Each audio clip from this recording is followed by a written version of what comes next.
আমার মা আসলেই আমাকে বলেছিলেন, এর চেয়ে বরং তুমি যদি আমাকে বলতে তুমি মুসলিম না হয়ে প্রস্টিটিউট হয়ে গেছো। এজেন্সিতে সাইন করার কারণে আমি একটা ফোন কল পেয়েছিলাম এবং আমার এজেন্ট আমাকে কল করে।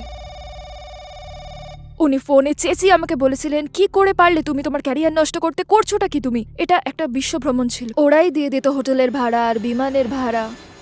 এটা স্বপ্নের মতো ছিল।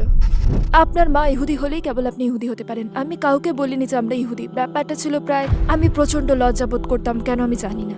ইসলাম গ্রহণের আগেরকার স্টেজ লাইফ এবং উপস্থাপক হিসেবে আপনার কেরিয়ারের কথা বলুন। আমি মিউজিক ইন্ডাস্ট্রিতে ছিলাম এবং অল্প সময়ের মধ্যেই আমি অনেক সেলিব্রিটির কাছাকাছি গিয়েছিলাম। তাদের বেশিরভাগই ক্যামেরার সামনে হাসি মুখে থাকলেও মানসিকভাবে তাদের অবস্থা ছিল অত্যন্ত করুণ। তারা ছিল বিভ্রান্ত, কারণ ক্যামেরার সামনে তারা তাদের সত্যিকারের রূপ প্রকাশ করেন।